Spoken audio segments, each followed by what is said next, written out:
Ako lang po ay mayroong mensahe para kayo. Ang ginagawa ko para sa inyo rin. Kung tanggapin nyo, salamat. Kung hindi nyo tanggapin, salamat din. Pero hindi ako titigil hanggat hindi kayo natatauhan sa inyong mga pinagagagawa para ang bansa natin ay lumubog at masakop ng mga gahaman. Alam nyo, may kanya-kanyang agenda ang mga tao, lalo na yung malalaking sekta, mga nasa gobyerno, mga politiko.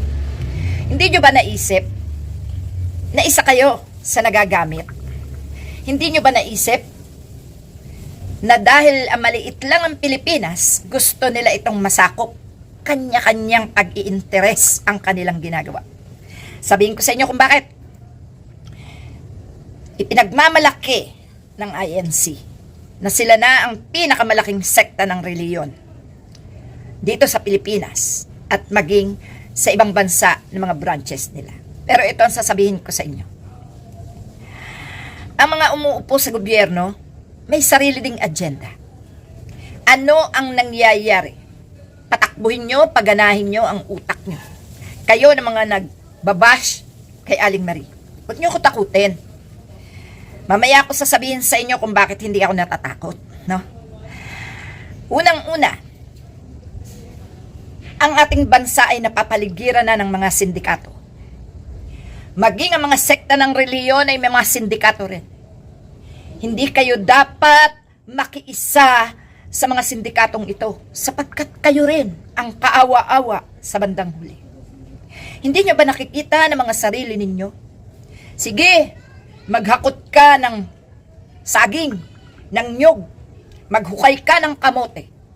Ibenta mo para may pang-abuloy ka sa sinasamba mo. Bakit ko alam to? May kapatid akong nasa iglesia. May kapatid ako na nakikita ko ang paghihirap na pati graba. Pinapasan. Pati kalabaw niyang alaga napapagod sa paghakot ng graba at simento. Binabayaran ng kaunti para pagdating ng pagsamba, may maiabuloy siya. Dama ko. Pero, pagdating sa kagipitan, nagkakasakit sila. Dumara ng Pasko at Bagong Taon. Pamilya ang karamay nila at nagbibigay ng makapagpapasaya. Nasaan ang inyong sinasamba? Nasaan? Kayo ba'y binibigyan? Kayo ba'y binubuhay? Hindi. Malinaw na kayo'y nagagamit. No? Eto, sabihin ko sa inyo, ang mga nakaupo sa gobyerno at ang mga sektang ito na nagagamit ng mga umuupo sa gobyerno ay nagagamit din ng sektang ito. Bakit? Pag upo nila sa gobyerno, sila ang hinawakan ng sektang ito para maupo sa gobyerno. Ang mga nakaupong ito ay aalagaan ang sektang ito habang ang sektang ito ay nagpapalago ng mga mauutok at maloloko para sambahin sila pare-pareho. Ngayon,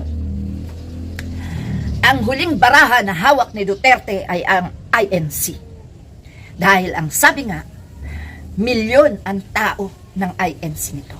Hindi nila naisip na milyon din, mahigit pa sa kanilang numero, ang mga mamamayang Pilipino na dapat nagkakaisa kasama ang mga militar. Alam nyo ba, para sa akin, mas gusto ko pa ang militar ang mawak ng gobyerno. Dahil sigurado ako na ang kanilang sinumpaan na pangangalaga, pagpoproteksyon, pagmamahal sa bayan ay kanilang tutuparin. No? Sapagkat itong mga politiko hanggang bunganga lang. Hanggang bunganga lang na mangangako na hindi kayang tuparin. Mananakot at sila mismo ang gagawa ng katakot-takot. Kayo, mga kapwa ko Pilipino, hindi ko kayo masisisi kung kayo ay nalason ang isip. Hindi ko kayo masisisi kung kayo ay nabighani sa matatamis na salita, sa magagandang pangaral na nanggaling kuno sa bibig ng ating Panginoon. No? Hindi kayo naniniwala may totoong Diyos. Hindi nakikita ang Diyos. Subalit nagkakatawang tao siya kapag meron siyang gustong ipaganap sa taong ito. Mamatay, mabuhay ang taong ito, hahawakan siya ng Diyos para maghatid ng katotohanan at magsabi ng mga dapat niyong pakatandaan. Maraming nangyayari sa buhay natin. Pero, ang masasabi ko lang, ayusin nyo ang utak na binigay sa inyo ng Panginoon. Ayusin nyo ang mga bunganga nyo, ang mga lumalabas. Ang mata nyo ay gamitin nyo sa tama. Ang tenga nyo ay gamitin nyo sa pakikinig ng tama. Kayo, hindi ko kayo hinuhusgahan. Hindi ko kayo nilalait. Bakit ako matatakot na magsalita kung meron akong ginagamit na utak at mata at bibig at tenga para hanapin ko ang katotohanan bago ko i-broadcast? Eto, ang mga hinahanap nyo na ebidensya sa akin, eto, hanapin nyo ito sa Office of the Executive Minister ng Iglesia ni Cristo. Ayan. Ayan. Tingnan nyo yan, UAB. Ibig sabihin, pangalan niya ng bangko. Makikita mo record na to, doon sa Office of the Executive Minister, Iglesia ni Cristo. Kayo, na mga nananakot, kayo na mga naghahanap ng ebidensya, no? Hindi kayo binibigyan ng puwang ng mga taong ito ng karapatan na maghalungkat ng mga katotohanan sapagkat malalaman nyo ang katotohanan na kayo'y nililin lang, no? Iisa ang Diyos. Huwag nyo sabihin na si Jesus ay hindi Diyos. Huwag nyo sabihin na hindi kayo binulag ng mga pangaral na kinopya sa Biblia pagkatapos inedit ito upang magmukhang kapanipaniwala sa inyong mga pandinig ang mga sasabihin ng inyong mga sinasamba. Nakakaawa nga Yung kapatid ko tumiwalag na dahil wala naman sinabi ang Diyos na ikaw ay magpakasubasog sa ganyan, magpakamatay sa hirap para lang ibigay mo ang iyong pinagpaguran. Pero natira pa rin ang hipag ko at mga pamangkin ko na nananatiling naliligaw ng landas. Ako'y nagsasalita sapagkat ako'y nagbibigay din ng pera sa aking mga pamangkin. Pero nababalitaan ko na ibinibigay lang sa iglesia na to. Kayo, may karapatan ako magsalita. May freedom of speech ang mga Pilipino. Meron tayong human rights at kailangang malaman ng buong mundo ang mga kahayupan na ginagawa ng mga taong sakim at gustong mamayagpag at angkinin ang sariling bayan gamit ang panlilinlang sa mga tao dito. Mga Pilipino, nananawagan ako sa inyo. Magkaisa tayo. Kung kayo'y may pagmamahal sa bayan, may tiwala sa Diyos, hindi kayo matatakot. Tumiwalag kung titiwalag. Kung kinakailangan ng tumiwalag, tumiwalag. Huwag kayo matakot na ang Diyos ay mawawala sa inyo. Hindi mawawala ang Diyos, lalo na sa mga nagbabalik loob. Hindi ko ini-encourage na kayo'y lumayas dyan sa inyong sinasampalatayanan. Nasa kusang dibdib at isip ninyo yan. Mararamdaman nyo kung kayo'y ginagago o hindi. Mararamdaman nyo kung kayo'y niloloko. Kaya, pwede ba? Yung sense of humor, yung utak nyo, yung pakiramdam nyo, yung puso nyo, pairalin ninyo para malaman ninyo. Dahil hindi lang ang kapamilya mo ang maililigtas mo. Hindi. Alam mo ba, ang pagliligtas ng Diyos ay nasa atin. Ililigtas ka ng Diyos sa iyong kasalanan kung ikaw mismo ang makakakita ng mga pagkakamali mo at pagkukulang. Ikaw mismo ang magtatayo ng sarili mo sapagkat para tayong mga sanggol. Isinilang tayo sa mundo na hindi marunong maglakad, hindi marunong ng lahat. Pero unti-unti tayong natututo dahil sa gabay ng mga magulang na hinipo ng Panginoon para ikaw ay gabayan. Tama, hindi nakikita ang Diyos. Hindi naririnig. Pero nararamdaman ang lahat ng kapangyarihan na kanyang ibinibigay. Nararamdaman ang paggabay sa iyo nang hindi mo namamalayan. Kaya pwede ba? Ikaw mismo ang magiging langit ng sarili mo. At kung impyerno ang hanap mo, makinig ka sa mga sakim, sa mga mapagsamantala, sa mga, alam nyo yung mga sinasamba nyo? Iisa lang din ang buhay niyan. Pag wala na yan, wala na kayo. Ang matagal na itong mga taong ito sa mundong ito. Patapa ako, nandyan na sila. Tama sinasabi nyo. Higante ba ang kinakalaban ko? Tama. Si David and Goliath ay naglaban. Pero anong ginawa ng Diyos? Ginabayan si David at nagapi si Goliath.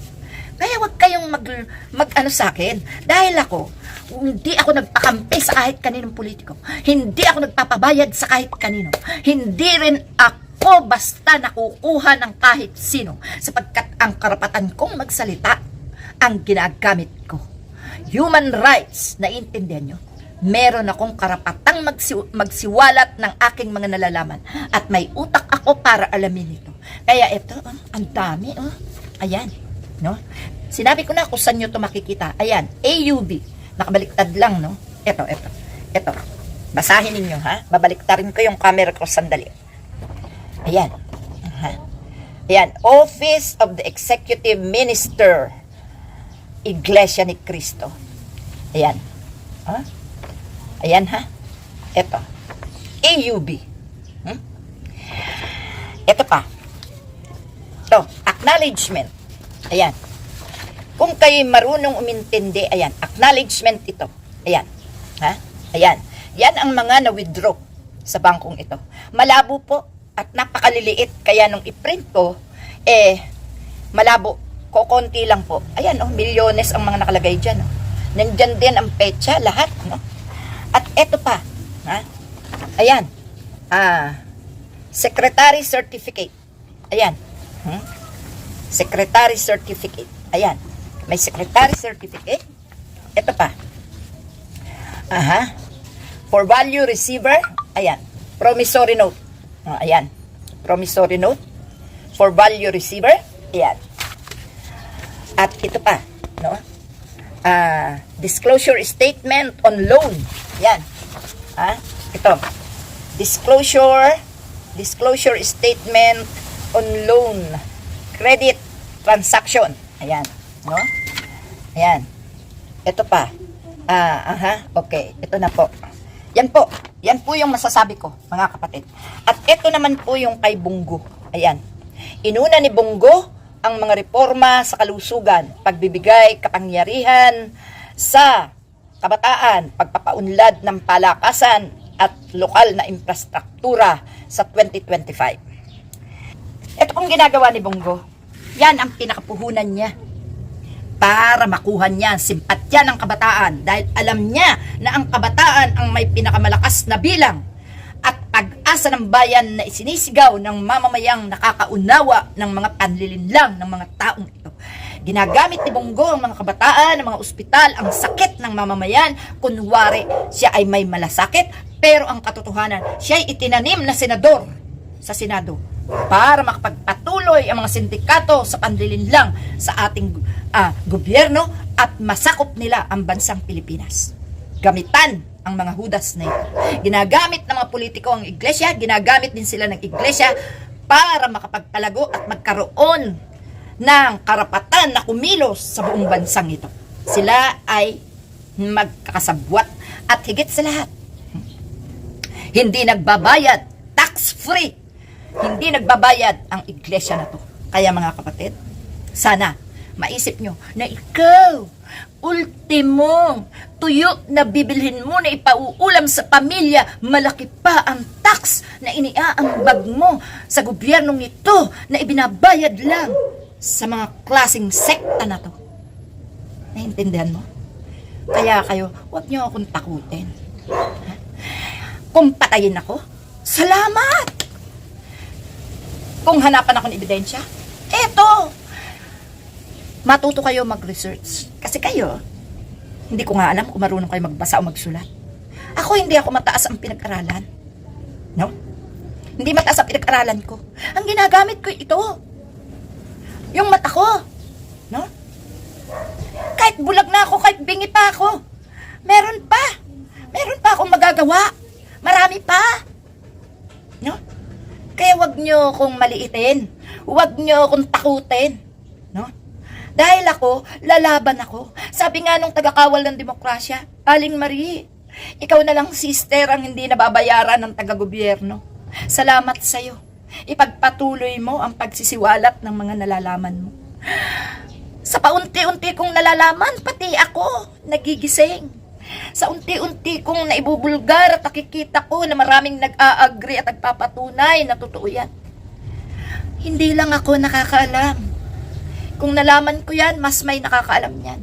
Puntahan nyo ang mga bangko. Halugugin nyo ang mga papeles sa opisina ng inyong sekta. Ha? Bago ako, sila muna. Instrumento lang ako ng Panginoon para ipaglaban ang katotohanan. Instrumento ako ng Pilipinas para mabulgar ang lahat ng katiwalian na magdudulot sa inyo ng kawawaan balang araw. Kaya manahimik kayo. Makinig na lang kayo kung wala kayong masabi. Kung gusto nyo akong balahurain, hindi ako ang nagkakasala. Kayo. Kaya salamat sa inyo.